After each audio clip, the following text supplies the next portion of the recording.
अरे म त छोरा लिन भनेर होस्टेल गएको। तिमीहरू यहाँ पो छौ? म मन्दिरतिर निस्केको थिएँ। यो पनि मन्दिरमै रहेछ अनि लिएर आएको। ल आमा छोरा घर गएर घर सफा गर्दै गर, म फर्निचर बाहिर आउँछु। बाबा मलाई त थाहा होला नि कस्तो कस्तो चाहिन्छ भनेर। फर्निचरको सामान चाहिँ अलिक राम्रो राम्रो ल्याउनु। बेलुका पाउनु आँट्यो, टिभीहरू पनि राम्रो लिएर आउनु नि फेरि। त्यो मलाई थाहा छ। जाउँ म त्यो गर्नुपर्छ के छिटो गरेर आउनु है बुढा।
साउनी साउनी को हो?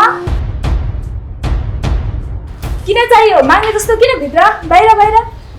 केही खानु पाइन्छ कि भनेर साउनी गाउँबाट आएको धेरै भयो, 5-6 दिन भयो केही खाएको छुइनँ। काम मागेर खान पाइन्छ? यो गाउँ होइन सहर हो। खानालाई त काम गर्नुपर्छ। कहाँबाट आउँछ बिहान माग्नेहरू? बोली नबाक्दैला आजको दिन पनि बिग्रिने भयो। भाडा माग्न सक्छौ त? अब के गर्नु साउनी, पेटको लागि म जे पनि गर्न सक्छु साउनी। त्यसो भए आऊ। कहाँले यो झोला बाहिर राख, बाहिर तिमी मात्रै आऊ। यहाँ भित्र राख्ने ठाउँ छैन, राख्न मिल्दैन।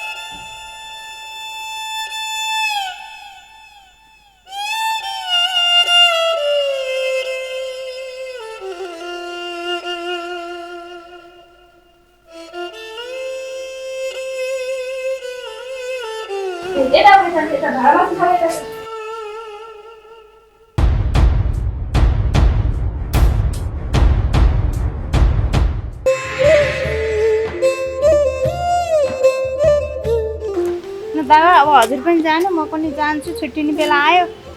अब भाउजू भेट्नु भने धेरै चिन्ता नलिनु, भेटिहालिन्छ नि। म पनि तरकारी किन्न निस्किएको मान्छे, यतिखेरसम्म यतै छु। दाइले गाली गर्नुहुन्छ होला। तिमीलाई पनि मैले धेरै टाइम अल्झाएँ। अब भाउजू खोज्दा खोज्दा तिमीलाई पनि धेरै हो, दाइले कराउँछ ल। दाइलाई म फोन गरेर उ गरिदिन्छु। तिमीलाई धेरै दुःख भयो। दाइले पनि बाटो हेरिराख्यो होला। हुनेवाला ज्वाइँले मलाई यसरी धेरै अल्मलायो भनिदिनु ल। म उता भाउजूहरू भेट्यो भने छिटो गर्छु, म फोनमा कुरा गर्छु। खोइ साँच्चै मलाई फोन नम्बर देऊ न तिम्रो। फोन नम्बर मेरो त सधैँ छ नि, दाइको चाहिँ दिन्छु के नम्बर। दाइको दिनु त मलाई। ल टिप्नु त 9841 ल यही नम्बर हो। ल ल म दाइलाई फोन गर्छु। राम्ररी जानु। म भाउजू भेटिहाल्यो भने छिटो आउँछु। म बेलुकातिर कल गर्छु है तिमीलाई। मलाई नि कल गर्नु, दाइलाई नि कल गर्नु। फेरि कहाँ गई बहिनी यतिको छ भनेर मलाई गाली गर्नुहुन्छ के। अब मैले भनेको दाइले विश्वास गर्नुहुन्छ गर्नु न, आफै कल गरेर भन्नु दाइलाई यस्तो यस्तो समस्या भयो भनेर भन्न। त म पनि भन्छु दाइलाई सबै थोक, तर तपाईँले पनि भन्नु के। ल म अहिले फोन गरेर भनिदिइहाल्छु। ल चिन्ता नगर्नु, धेरै बाटो हिँड्दाखेरि होस्रे हिँड्ने, दायाँ बायाँ गाडी हेरेर। चिन्ता भाउजू हरायो भने चिन्ता लिएर एकहोरो हिँड्ने होइन। ल गयौँ न। Okay by by. By by.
धोएको यो भाँडा सबै कालै छ त, राम्रोसँग धौ। हस् हजुर।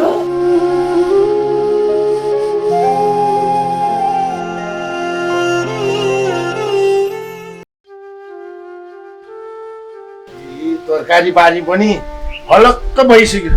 अब केही दिनपछि त यही तरकारी बारी नै खाना हुन्छ। बहिनी गएकी नि कहाँ गई कहाँ गई, एउटा सामान किन्न पठायो एउटा केही किन्न पठायो भने उतै हराउँछ। अहिलेसम्म आएको छैन। कमसेकम दाजुलाई के पर्छ कसो पर्छ भनेर आउनु पर्थ्यो नि। कहाँ गई? न बिहा गर्नको लागि चाहिँ उतै त्यो केटासित लठारेर बसी कि न सामान किन्न गए कि। उता भाइलाई भन्यो भने भाइ रिसाएर हैरान छ। दाजु तपाईँ जे गर्नुहुन्छ गर्नुहोस् भन्यो। के गर्ने खै, यी भाइ र बहिनीले मलाई त तनावै दियो। कहिले चाहिँ राम्रो काम गरेन। यसो सरसल्लाह गर्नु के गर्नु, घरमा त एकछिन बास छैन। अनि त तरकारी बारीमा बसेर किन बुदबुद गर्दै होइसिन्छ? के भयो? घरमा बस्नु भने भाइ पनि छैन बहिनी पनि छैन, म कहाँ जाने त? उस बेला तरकारी किन्न गएको मान्छे यस बेला आउनु छ। तरकारी किन्दै थिएँ त, तरकारी किन्दा किन्दै दावाटेङ आएर भेट भयो। उसको भाउजू र भतिजी हरायो भनेर फनफनी खोज्दै हुनुहुँदो रहेछ। अनि म पनि अलि परेसान खोज्न गएको, ढिला भयो त के गर्नु। त्यही भएर त नआएको रहेछ। त्यही होला नि दाइ, एकदम पिर चिन्तामा टेन्सन भइरहेछ किन मलाई भनेर भन्दै हुनुहुन्थ्यो। ल जा भित्र गएर खाना रेडी गर, म बाहिर जानुपर्ने छ, चाँडै नि जानुपर्ने छ। हस् हस् दाइ, हुन्छ, म छिटै खाना रेडी गर्छु। ल अब मान्छे हराएपछि त के लाग्छ, न बाहना हो कि आफूभन्दा जेठो रोजेकी छे के हो खै भन्नै सकिँदैन। झाडो खोल्छु म त।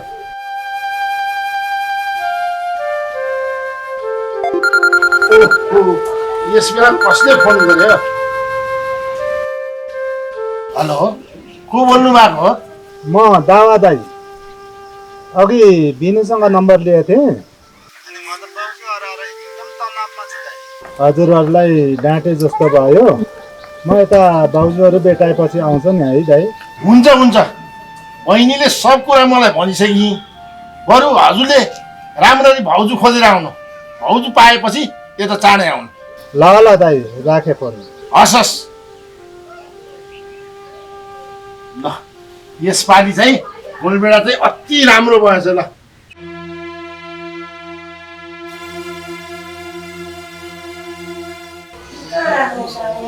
त्यो भाँडा त्यही राख्नु थियो।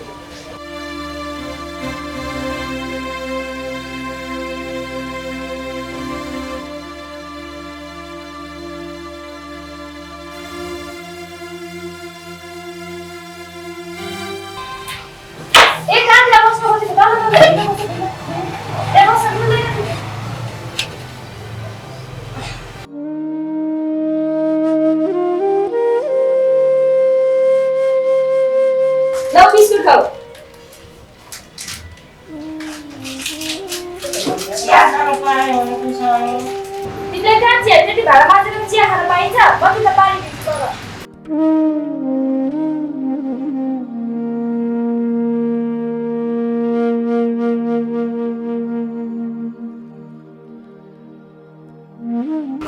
ल पानी ल्याऊ।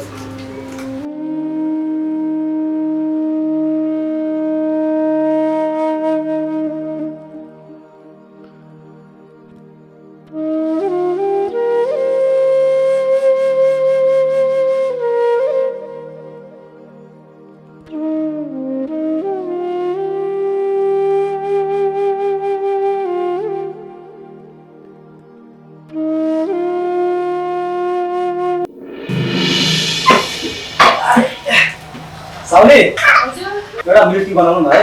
हस् हुन्छ।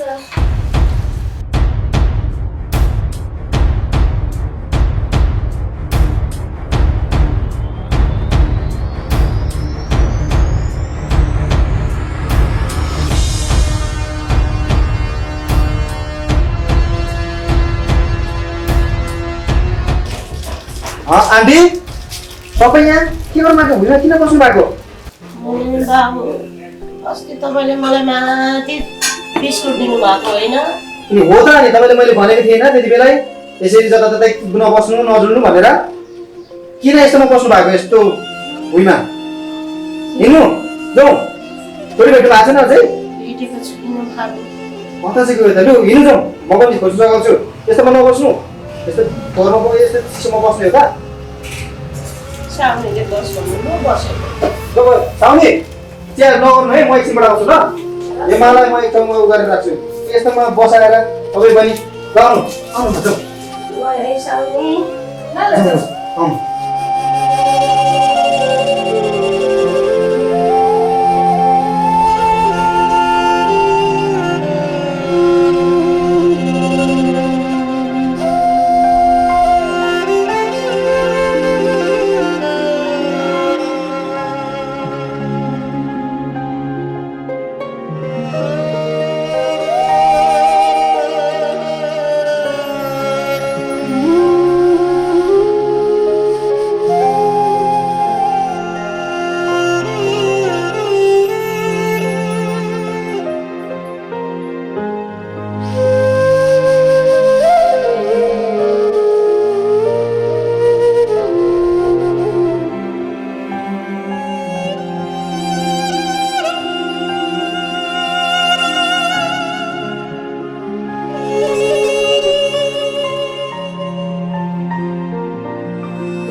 हे भगवान, हाम्रो परिवारले कुन जुनीको पाप भोग्दैछौँ यस्तो।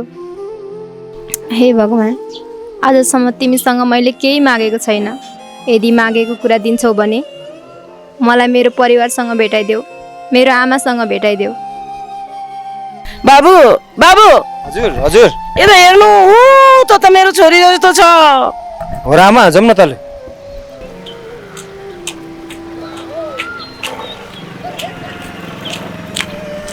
नानी आमा कहाँ जानु भएको?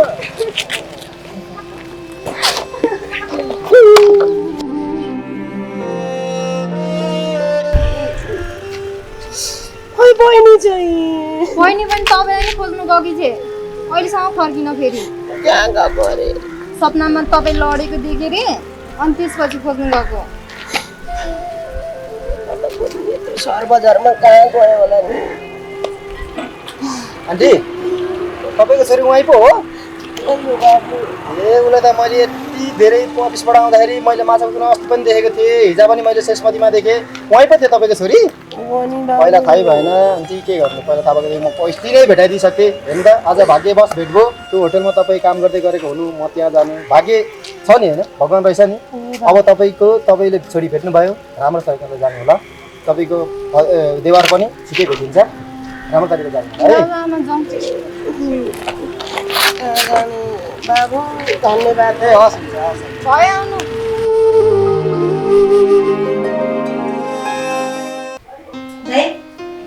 खाजा खाइसक्यो, अब खाना पकाउन ढिला भयो। हजुरलाई बाहिर जाने भनेर छिटो छिटो गरेर मलाई ढिला हुन्छ नि, खाजा पो बनाएन, खाना त बनाएन। ल ठिक छ, अब म खाना नभए नि खाना खाएर जान्छु। हस् त, हजुरलाई ढिलो हुन्छ नि, छिटो छिटो गरिदिनु।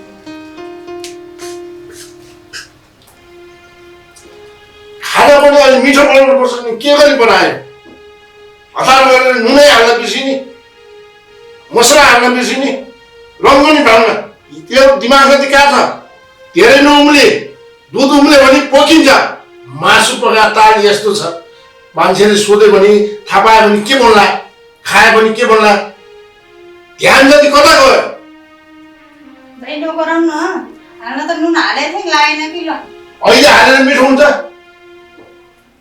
अब मिठो नभए नि खाइसु न जस्तो छ त्यस्तै कराएर हुने त भने बिर्सेँ नि मैले अब के गर्नु खाना नि खाएको छैन खाना भयो नि खाएर जानु पर्यो उता मान्छे भेट्नु छ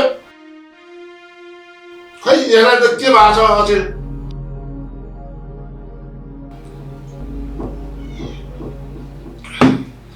पहिला त यो त राम्रै नै थिए राम्रै पकाउँथे अहिले त त्यो दावाको सङ्गत गरेर हावा पो भइसक्यो यस्तो दावा भनेर यिनी उठाउनु उठ्छ खाना जति सबै हावा छ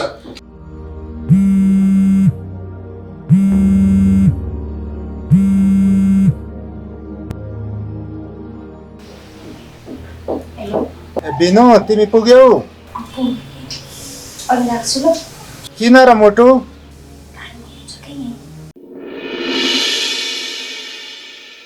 हेलो हेलो ला फोनै काटेछ एकछिन बोल्न मन थियो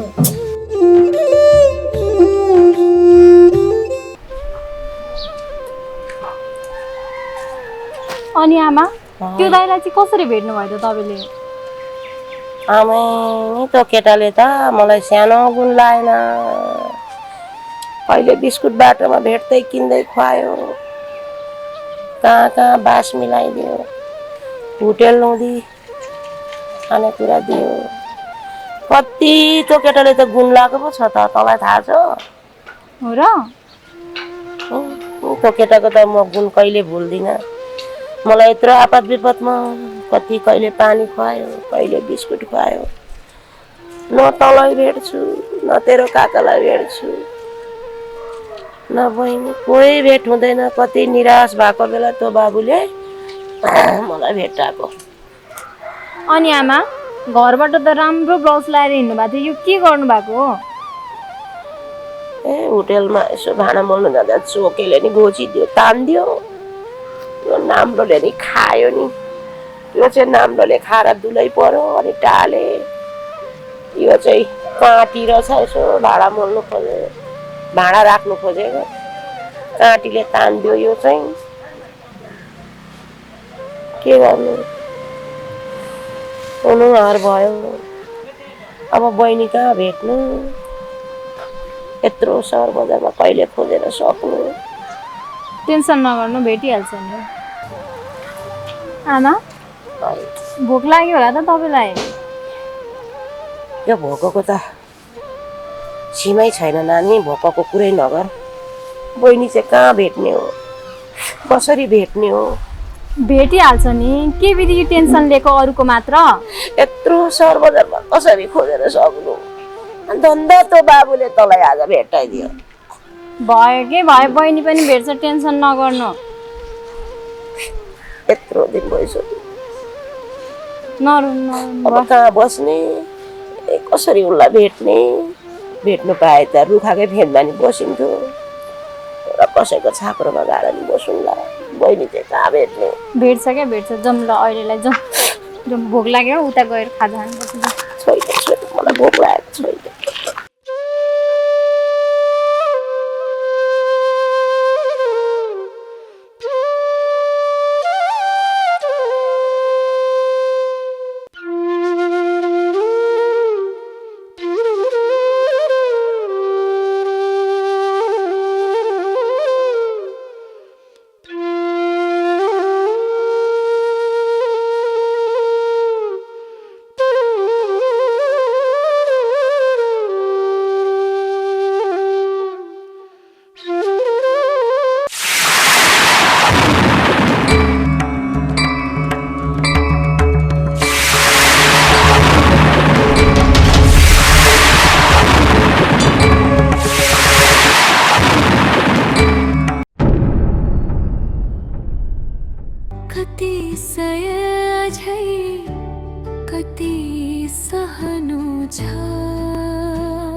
छोरीहरूकै लागि भए पनि यो संसारमा रहनु छ साथ दिन्छु भनी सानै उमेर बिहे गर्यो पाप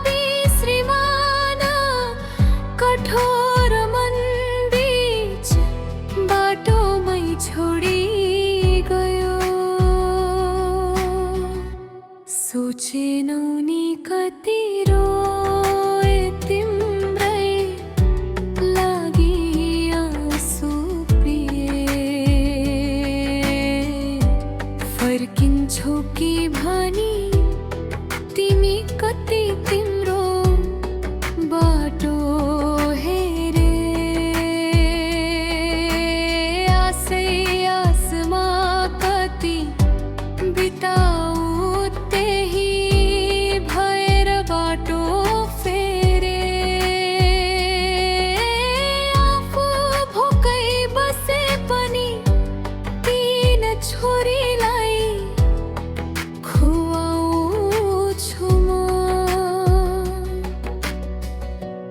तिमी पनि हेरे बस तिमीलाई पनि रुवाउँछु म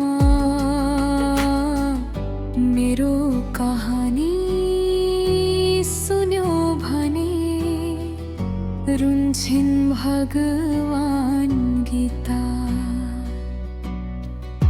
त्यसैले त भन्ने गर्छिन् अभागी सी